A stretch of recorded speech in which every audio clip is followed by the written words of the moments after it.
આજે સવારે વહેલી સવારે એક વૃદ્ધા સુખજીત કૌર નામના જે 70 વર્ષની ઉંમરના છે એમનો લૂંટ વિથ મર્ડરનો કેસ મકરપુરા પોલીસ સ્ટેશનમાં રજીસ્ટર થયો છે, જે અંતર્ગત ભાઈલાલ પાર્ક સોસાયટીમાં જે તરસાલીથી સુસેનની વચ્ચે રોડ આવેલો છે ત્યાં રોડ ઉપર જ સોસાયટી આવેલી છે, જેમાં સિનિયર સિટીઝન જેઓ બંને હસબન્ડ વાઈફ બંને એકલા જ રહેતા હતા, બાળકો બહાર રહે છે, એ લોકો ત્યાં જે રહે છે એનું લગભગ 4:30 થી 5ની વચ્ચે મર્ડર થયાની હકીકત પોલીસના મકરપુરા પોલીસ સ્ટેશનમાં રિપોર્ટ થાય છે, જેમાં હકીકત એવી છે કે હસબન્ડ વાઈફ જે એકલા રહેતા હોય છે એમની બાજુમાં જ એમના જે પડોશી છે એનો સ્ટેપ સન કે જેમના વાઈફના પહેલા હસબન્ડનો જે દીકરો છે એણે જ આ મર્ડર કર્યાનું ધ્યાન પર આવેલું છે. બનાવની સમગ્ર આ જે ચકચારી ગુનો છે કે જેમાં વૃદ્ધાના ગળા ઉપર ચાકુનો ખૂબ જ ઊંડો ઘા મારીને એમના ગળામાંની ચેન અને બુટ્ટીની લૂંટ થયેલી હતી.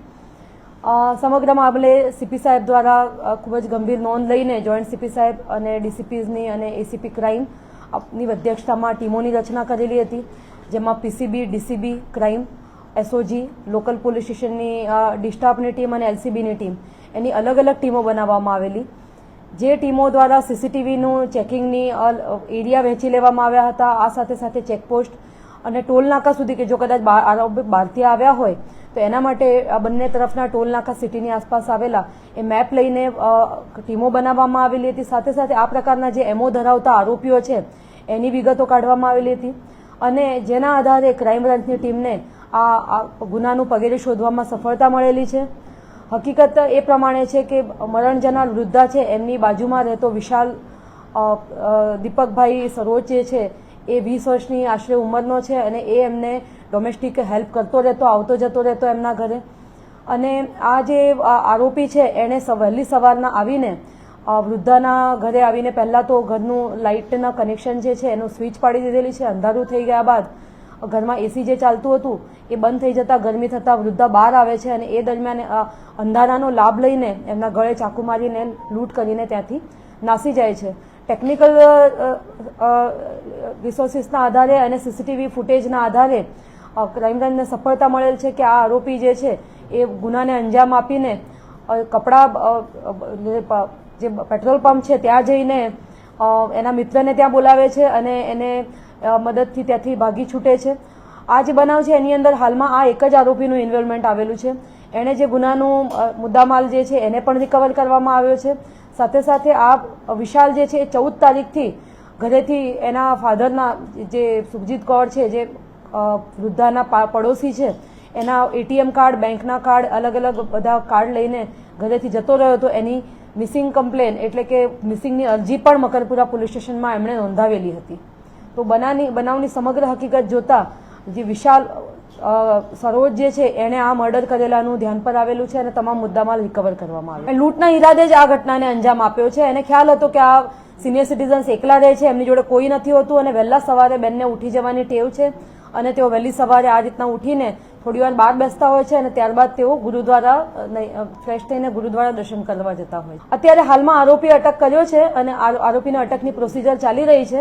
આ એંગલને પણ તપાસવામાં આવશે. પણ એ ઓળખ એ બહુ બાજુમાં જ રહે છે અને ઓળખતો હોવાના કારણે એ ફરીથી ગુનાનું ડિટેક્શન ન થાય અને મરણ જનાર વૃદ્ધા જ હતા. બીજા જે એમના હસબન્ડ હતા એ તો ઘરના અંદરના ભાગે હતા, તો એમણે કોઈ પણ નજરે જોનાર સાક્ષી આમાં છે નહીં, એટલે કોઈ પણ જાતનું સુરાગ ન રહે અને પોતે બચી શકે એ માટે મર્ડર કરેલાનું હાલમાં લાગી રહ્યું છે. આ વિશાલ જે છે એના જે સ્ટેપ ફાધર છે સુખવિન્દરસિંહ, તેમની ઉપર 17 જેટલા ગુના દાખલ થયેલા છે, જેમાં ચોરીના, પછી જે ટ્રકની મોબાઈલ અને ચેસિસ નંબર, એન્જિન નંબરને ટેમ્પરિંગ કરીને ચોરી કરવાને અંજામ આપવાના એટલે ફોર્જરીના ગુના નોંધાયેલા છે. સાથે સાથે એક મર્ડરનો પણ ગુનો નોંધાયેલો છે.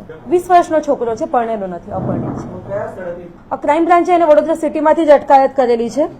જે અલગ અલગ અમે લોકો સીસીટીવી કેમેરા જોયા, શંકાસ્પદ મુવમેન્ટ જોઈ, જે બનાવનું સ્થળ છે એની આસપાસની, એના આધારે એક વ્યક્તિ ઉપર શંકા જાય છે કે એની જે મુવમેન્ટ છે એ શંકાસ્પદ છે. એક બાઇક આવે છે, એને લઈ જાય છે, પણ એ જે ભાઈ છે એ એનો મિત્ર છે જેને ધ્યાનમાં નથી કે આ વસ્તુ, છતાં પણ એની પણ તપાસ ચાલી રહી છે અને એ જે એની શંકાસ્પદ મુવમેન્ટ છે એના આધારે એના સુધી વિશાલ સુધી પહોંચવામાં ક્રાઇમ બ્રાન્ચને સફળતા મળી છે અને એને પકડ્યા પછી એને જે કડક પૂછપરછમાં તમામ વસ્તુઓ એ કબૂલ કરે છે અને સાથે સાથે મુદ્દામાલ પણ રિકવર થયો છે.